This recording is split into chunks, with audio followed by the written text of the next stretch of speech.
Hola amores, bienvenidos y bienvenidas a Lecturas que Inspira.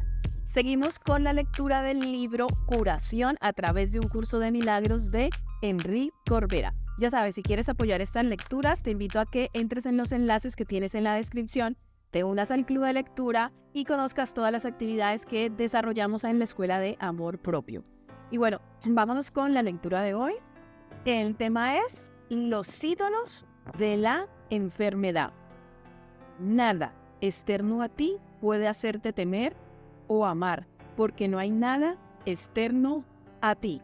Frase de un curso de milagros. El ego siempre trabaja con la negación y la proyección. Niega que la causa de lo que le ocurre esté en él y proyecta todo aquello que le molesta hacia afuera, o sea, hacia los demás. La negación de la causa en uno mismo hace que éste se proyecte afuera y de esta manera permanecemos en el sueño de la separación, que es la máxima del ego.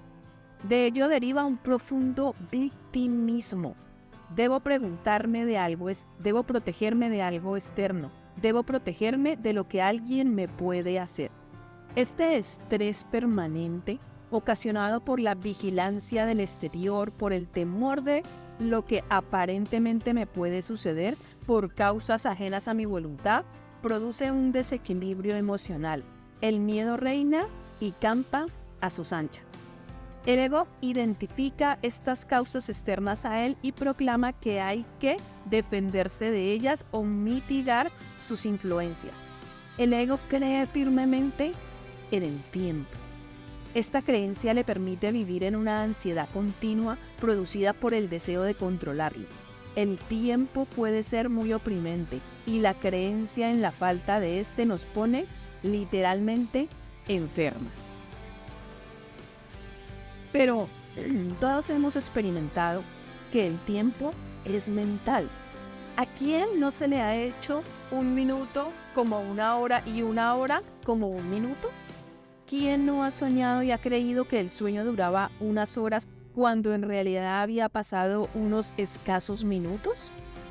Esto nos demuestra que el tiempo es mental, que es relativo y que la mente puede vivirlo de muchas maneras diferentes. Desde la perspectiva del tiempo llamado real, el día tiene 24 horas, pero el tiempo psicológico puede durar más o menos. A muchas personas les cunde el tiempo, mientras que a otras siempre les falta. ¿Dónde radica la causa de esta experiencia? Obviamente, en nosotros mismos. Para que el tiempo, por así decirlo, sea alargue, es necesario alcanzar un estado mental al que yo llamo mente de tortuga. Pero antes de adentrarnos en la mente de tortuga, veamos lo que nos dice un curso de milagros. Tanto el tiempo como la eternidad se encuentran en tu mente y estarán en conflicto hasta que percibas el tiempo exclusivamente como un medio para recuperar la eternidad. ¿Qué es la mente de tortuga? Para poder vivir con una mente de tortuga es necesario que la mente deje de ser oprimente, es decir, que deje de tener prisa y de querer que las cosas sucedan a la voz de ya. Es necesario que vivas cada situación en el instante en el que estás viviendo. Que dejes tus proyecciones sobre cómo deben ser las cosas en manos de aquel que sabe lo que es mejor para ti, para que él escoja el tiempo en que te puedan ser útiles. Cuando tu mente descansa, dejando lo que tiene que hacer, los proyectos, los anhelos, los deseos, en manos del Espíritu Santo, te ocupas simplemente de lo que hay en el ahora, en el presente. Esté libre de presión del cuándo y del cómo, adquiere la capacidad de desarrollarse infinitamente y así te sientes preparada para recibir toda la información que necesitas para llevar a cabo lo que estás haciendo ahora. Es un instante de máxima creación. La mente no desea, simplemente escucha a una mente superior que contiene a todas las mentes. Entonces, ¡oh, milagro! Las ideas brotan como un manantial de agua fresca y cristalina. En estos momentos tu mente ha conectado con la mente universal, que vive en la eternidad, donde todo es ahora mismo, donde pasado, presente y futuro es todo un instante de infinitas posibilidades de creación y de manifestación física. Y aquí me permito agregar que por eso el hecho de practicar meditación, por eso el hecho de realizar ejercicios de mindfulness, porque todo es entrenar la mente, esta mente de este terreno humano, esta mente dual, entrenarla a estar en el aquí y en el ahora, haciendo determinadas actividades de atención plena, llevando la atención a la respiración. Ahí es cuando se logra esa conexión. En ese momento en el que estamos viviendo, en el aquí y en el ahora, es cuando logramos esa conexión con nuestra mente divina. Un curso de milagros nos dice: tus creaciones, al igual que tú, representan una aportación para él, pero ni tú ni ellas le aportan nada que sea diferente, porque todo ha existido siempre. Tu santa mente determina todo lo que te ocurre. La respuesta que das a todo lo que percibes depende de ti, porque es tu mente la que determina tu percepción de ello. Cuando nos liberamos del miedo a que las cosas que anhelamos o deseamos no ocurran, entonces es cuando las posibilidades de que ocurran aumentan. Nuestras dudas influyen constantemente en la no realización de nuestros proyectos. Cuando comprendemos que lo que deseamos es una posibilidad y nos liberamos del apego a que las cosas sean de una determinada manera, lo normal es que los deseos y las expectativas se vean superados por hechos mucho más amplios y de mayor trascendencia. Una mente libre de preocupaciones es una mente serena, que observa y que sabe cuándo y cómo ocuparse. El curso de milagros dice: todo lo que el ego te dice que necesitas te hará daño. No te preguntes a ti mismo, por lo tanto, qué es lo que necesitas, pues no lo sabes, y lo que te aconsejes a ti mismo te hará daño. Pues lo que crees necesitar servirá simplemente para fortificar tu mundo contra la luz y para hacer que no estés dispuesto a cuestionar el valor que este mundo tiene realmente para ti. Solo el Espíritu Santo sabe lo que necesitas, pues Él te proveerá de todas las cosas que no obstaculizan el camino hacia la luz. Hago un hincapié aquí para las personas que sea la primera vez que están escuchando esta lectura, que no vienen con la lectura desde el principio. Este libro, que es Curación a través de un curso de milagros de Enrique Corbera, está basado en las enseñanzas del libro Un curso de milagros. Por eso aquí se nombra tantos términos y tantos conceptos judeocristianos como Espíritu Santo, Dios, expiación, pecado, ¿ok? Continúo con la lectura. Deja, por lo tanto, todas tus necesidades en sus manos. ¿En las de quién? En las de la mente uno, en las del Espíritu Santo. Él las colmará sin darles ninguna importancia. La mente de tortuga está libre, vive en el presente, se ocupa de lo que ocurre ahora, sabiendo que las circunstancias y las personas que la rodean están allí en un instante de creación conjunta. Todo está bien, todo es un aprendizaje para nuestro despertar. Nuestra mente sosegada y tranquila observa lo que ella sabe que son sus creaciones, la extensión de ella misma en un marco en el que puede desarrollarse y reconocer quién es realmente y a quién pertenece. Por todo ello debemos entregar nuestro tiempo al Espíritu Santo. Él lo utilizará como un medio de enseñanza y de aprendizaje, como dice un curso de milagros. Su función, docente. Y un curso de milagros dice: y el tiempo será tal como tú lo interpretes, pues de por sí no es nada. Hay un ídolo de la enfermedad que hace estragos en nuestra paz mental y por ende destroza nuestro sistema nervioso e intoxica el cuerpo. Me refiero a la creencia en el ataque, en de que algo externo a nosotros nos puede dañar.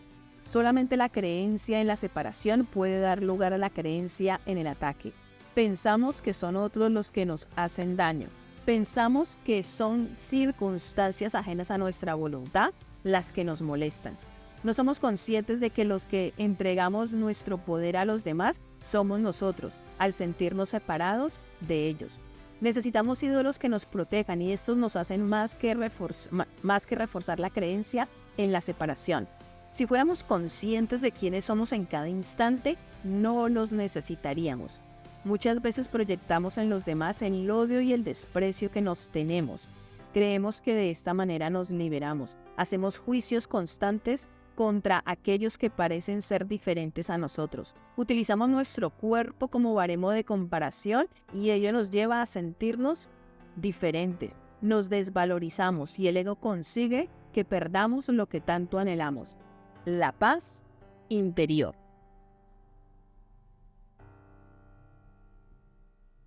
La depresión. Ya he hablado antes de ella, pero como también dije, hay que insistir. Muchas veces es necesario repetir las enseñanzas para integrarlas. El gran ídolo de la enfermedad es la depresión. Cuando hablo de la depresión no me refiero a la depresión biológica, aquella que se produce de forma natural para evitar males mayores al cuerpo. Si se muere un ser querido, por ejemplo, es normal que todo mi metabolismo decrezca y que me sienta abatido y triste. Este estado me da tiempo para recuperar mi equilibrio emocional, aceptar lo que me sucede y trascenderlo, con el fin de poder seguir cumpliendo mi función en el tiempo. Cuando me mantengo rígido e inflexible frente a los acontecimientos externos que no acepto o a los que me resisto, mi mente choca contra un muro mental inquebrantable y me deprimo. Me deprimo por mi resistencia a aceptar lo que tengo delante de mí. Quiero que las cosas sean diferentes de cómo las percibo. Deseo cambiar lo externo, pues creo que eso me dará la felicidad. Y al ver que no cambia, me deprimo. No comprendemos que cuanto más nos resistimos, más reforzamos nuestra realidad y más la sufrimos. Nos deprimimos por la resistencia, la no aceptación, la creencia en la separación, el miedo a la soledad, el deseo obsesivo de que las cosas sean como a nosotros nos gustaría. ¿Cuántas veces una persona descubre que ha sido engañada por su pareja y decida hacer todo lo posible para conservar la relación? La hace sentir culpable, pero su pareja persiste en su conducta y entonces llega la depresión. Decimos sufrir para hacer sentir culpable al otro. Más o menos conscientemente pretendemos que nuestro dolor lo haga cambiar y al no conseguirlo nos deprimimos. Sencillamente no aceptamos el aprendizaje que encierra esta situación y decidimos sufrirla en vez de integrarla. Y para terminar estas reflexiones, veamos lo que dice un curso de milagros sobre cómo ver a nuestros hermanos. No les atribuyas a ellos la propia negación de la alegría, o no podrás ver en ellos la chispa que te haría dichoso. Negar la chispa conduce a la depresión, pues siempre que ves a tus hermanos desprovisto de ellas, estás negando a Dios. Pero que no te retrase en tu camino.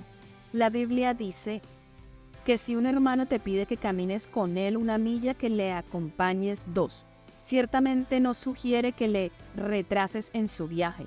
Tu dedicación a una hermana no puede tampoco retrasarte a ti. Llevo años reflexionando acerca de hasta qué punto la curación puede tener lugar y sobre las condiciones necesarias para obtenerla. Primero, hemos de tener en cuenta que la mente está muy atrapada en la creencia de la enfermedad y que debido a ello debemos utilizar lo que el curso llama principios mágicos, remedios o medicamentos para los males corporales. Mi experiencia clínica en mi trabajo me lleva a ver personas que están enfermas de los llamados grandes males, como cáncer, enfermedades degenerativas y neurológicas. Cuando una persona con este tipo de diagnóstico viene a verme, estoy seguro de que está dispuesta a todo con tal de curarse. Sé que lo que voy a decir en estas líneas puede crear desasosiego, un desasosiego que tiene su origen en nuestras creencias y su control sobre nuestros actos conscientes, aunque creemos elegir libremente nuestros actos. La mente inconsciente, que representa entre un 95 y un 97% la actividad mental, controla y graba todo lo que nos sucede. Procesa una cantidad de bits de información muy elevada. Si la comparamos con la que controla nuestra mente consciente, por esta causa la mente inconsciente suele determinar nuestras decisiones y muchas veces nos impulsa a hacer cosas que no queríamos y no sabemos por qué las hacemos. Esto lo podemos trasladar a situaciones repetitivas, tanto en mis relaciones interpersonales como a circunstancias locales o puntuales. Cuando un curso de milagros se refiere a las relaciones especiales, de alguna forma lo hace desde una perspectiva freudiana. Freud nos habla del inconsciente y nos alerta de su importancia e influencia en nuestras vidas, en los pensamientos y en las decisiones. Es decir, Freud, lo que pasa es que lo he leído mal. Continúo. Lo curioso es que la mayoría de las personas no se dan cuenta de que existen programas ocultos en el inconsciente que afectan directamente a sus vidas. Cuando en mis charlas y conferencias digo que somos un programa, una vulgar matriz, muchos ponen cara de incredulidad y de pensar, ¿qué dice este tío? Hasta el mismísimo San Pablo hizo referencia a esto cuando dijo, puesto que no hago el bien que quiero, sino que obro el mal que no quiero. El curso nos alienta a despertar, a hacernos conscientes de que nuestras vidas no están en nuestras manos y de que si queremos ser libres debemos descubrir la verdad. Una verdad oculta en el inconsciente, reprimida por el miedo, alentado constantemente por el ego. Un curso de milagros llama a esto la dinámica de la negación. La tarea del obrador de milagros es, por tanto, negar la negación de la verdad. Nada que te hayas negado a aceptar puede ser llevado a la conciencia. Esta última frase señala lo que realmente quiero decir. No puedes hacerte consciente de nada que no creas que es posible hacer consciente. No puedes ser consciente de que eres un programa si realmente no consideras esa posibilidad. No puedes cuestionarte tus creencias si las conviertes en un dogma de comportamiento. Es imposible que nadie despierte de un programa si piensa que no está en él.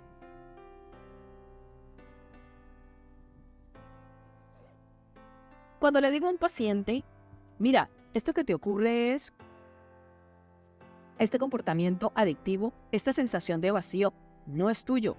Es un programa de tu inconsciente que lucha para salir a tu consciente y así poder liberarse. Cuanto más lo oprimas, cuanto más lo niegues, cuanto más luches contra él, más fuerte lo harás. Aquello a lo que te resistes, persiste.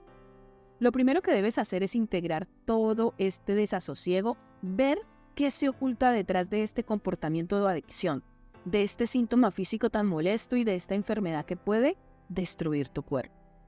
Lo primero que suele hacer la persona que me escucha es abrir los ojos. ¡Qué curioso! Abrir los ojos es una respuesta inconsciente, pero que invita precisamente a esto, abrir los ojos. Ver otras posibilidades, darte cuenta de que tu propia curación está en ti y se halla oculta tras unos programas muchas veces ancestrales, que buscan salir a la luz de la conciencia para que puedan ser transformados. Mejor dicho, perdonados. Este primer paso es fundamental. Cuestionarnos nuestras creencias, verdades, historias y justificaciones. Pero no es el único. Hay que dar muchos pasos más y no todo el mundo está dispuesto a hacerlo. Hay innumerables barreras inconscientes, muchos bloqueos mentales, creencias inamovibles sujetas por una infinidad de anclas emocionales y familiares. No todo el mundo está dispuesto a dejar de ser crucificado, a renunciar al papel de víctima. No todo el mundo está dispuesto a desvincularse de los lazos familiares, que los mantiene atados a conductas nocivas y tóxicas. Conductas de, ¡ay, pobre de mí!, de sobreprotección, de control, de chantaje emocional. Comportamientos que nos crean sentimientos de culpa, pues hacemos cosas que no queremos hacer, pero que creemos que tenemos que hacer. Decimos cosas tales como, si no lo hago, se pondrá enfermo. Es que lo está pasando muy mal. Cuando mejore, ya me iré. Posponemos nuestra libertad individual. Nos crucificamos creyendo que hacemos un bien. Pero lo único que conseguimos al mantener nuestra conducta es conservar el problema. Recuerdo un caso clínico. Una señora vino a verme porque tenía un cáncer en el omóplato izquierdo desde hacía muchos años. Le habían hecho los tratamientos oportunos y 9 años más tarde presentaba una recidiva en el mismo sitio y metástasis en los pulmones. Ella me contó su interpretación de su historia personal, que yo obviamente por motivos clínicos no acepté. Le dije que su conflicto tenía que ver con los hijos y la falta de libertad. Ella me quería llevar al conflicto con el marido, pero yo insistí en que su biología me señalaba que el problema era con sus hijos. Al final encontramos la creencia. Mis responsabilidades con mis hijos me impiden que me divorcie de mi marido y tenga más libertad. Mis hijos me impiden ser libre de dejar a mi marido. Había continuado con su marido y con sus hijos y a los 9 años se había repetido la historia. Ella quería más libertad, pero su marido no cambiaba. Estaba en casa, pero era como si no estuviera. Pero los hijos, ¡ay, los hijos! Ahora su situación era la misma que 9 años atrás. Seguía sin soportar al marido y los hijos manifestaban conductas adictivas debido a su sobreprotección. Ella no había cambiado, seguía manteniendo sus creencias, pero no sabía por qué éstas la controlaban. Descubrimos que tenía creencias inconscientes heredadas de su madre. El padre de su madre había abandonado a su mujer y a sus hijos.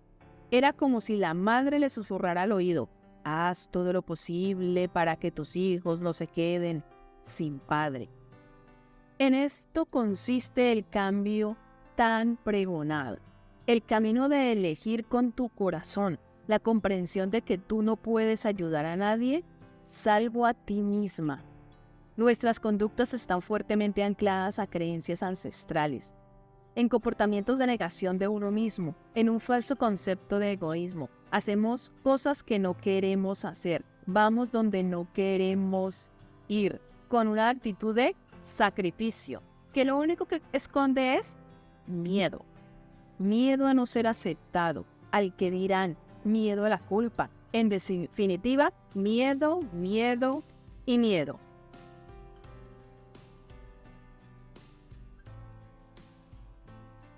Un curso de milagros dice: la lógica del ego es tan impecable como la del Espíritu Santo, ya que tu mente tiene a su disposición los medios para ponerse de parte del cielo o de la tierra, según elija. Pero una vez más recuerda que ambos se encuentran en ti. Cuando una persona se siente enferma, lo primero que hace es buscar la solución a sus males en el exterior. Busca a alguien que la pueda curar. Si encuentra a una persona que aplica el curso, se sorprende al descubrir que la curación está en ella misma, que cada persona le brinda la oportunidad de ver las cosas de otra manera y que tiene que librarse de la culpa. Por encima de todo, o que yo enseño, es que la verdadera curación se encuentra cuando se cambia de mentalidad con respecto a la historia personal, lo que conduce a un cambio de conducta. Cuando una persona hace lo que cree y siente que tiene que hacer, que muchas veces contradice lo que hace la mayoría, cuando lo primero que hace una persona es mirarse a sí misma y preguntarse ¿quién quiere ser?, muchas veces se le llama egoísta. ¡Qué curioso! Llamamos egoísta a quien es coherente consigo mismo, porque no hace lo que creemos que debe hacer. Entonces, ¿quién es el egoísta? Recuerdo 2 casos de personas con cáncer y metástasis en varias partes del cuerpo. Ambas comprendieron que tenían que hacer un cambio fundamental y que se trataba de un cambio de mentalidad, no de conducta. Trabajé con ellas en busca de los resentimientos ocultos, a los que les llamo la emoción oculta. Los sacamos a la luz de la conciencia para poder transformarlos mediante la comprensión de los programas ocultos que dominaban sus vidas. Pretendía que sanaran su percepción, que abandonasen el papel de víctimas que le hacía soportar situaciones de vejación y de profunda desvalorización. Comprendieron el significado del famoso dicho: Dios los cría y ellos se juntan. Entendieron que no hay víctimas ni victimarios, que cada uno representa un papel y que por lo tanto la culpa no es real. Con esta nueva percepción se liberaron del resentimiento y cambiaron de mentalidad de una forma casi espontánea. En poco tiempo sus cuerpos reflejaron esos cambios y sus heridas sanaron con rapidez. ¿Está terminada la curación? La respuesta es no. Para que haya una curación plena tiene que haber un cambio de conducta. La persona no puede volver a las situaciones problemáticas aun cuando hayan cambiado sus juicios y sus percepciones. ¿Por qué? porque en el inconsciente todavía quedan unos anclajes que a pesar de estar debilitados siguen ahí. Durante un tiempo que mi experiencia me ha enseñado es que de unos meses la persona se encuentra bien, pero de repente la enfermedad vuelve. ¿Qué pasa? La respuesta es lapidaria. El cambio de conducta no ha sido completo. ¿Se han mantenido relaciones y circunstancias antiguas? ¿Se ha cambiado la percepción? Sí. ¿Ha habido perdón? Sí. Pero en la mayoría de los casos las personas no han alcanzado la conciencia plena de ese perdón y su inconsciente sigue presto, atento al más mínimo resentimiento. Estas son algunas frases de mis pacientes. Ya estoy cansado de ser la fuerte de la familia. Si yo no estoy alegre, nadie lo está.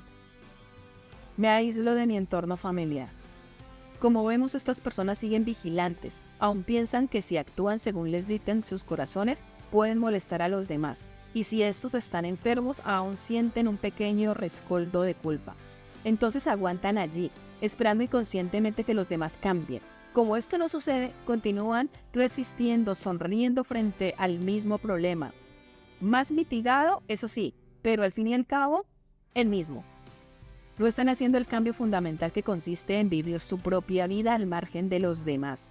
Y no olvidar que nadie puede morir por otro.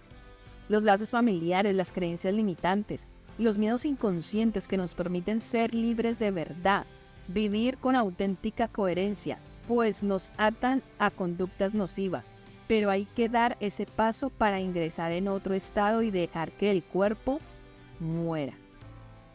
¿Cuántas curaciones espontáneas habré visto? ¿Y cuántas suponen un cambio total de mentalidad que conduce a cambios de conducta radicales? Esas personas cortan con todos los vínculos del pasado. Ya nada las retiene, miren hacia adelante sin condenación, sueltan las conductas adictivas con sus maridos, esposas, madres o padres. Dejan de vivir la vida de los demás para vivir las propias.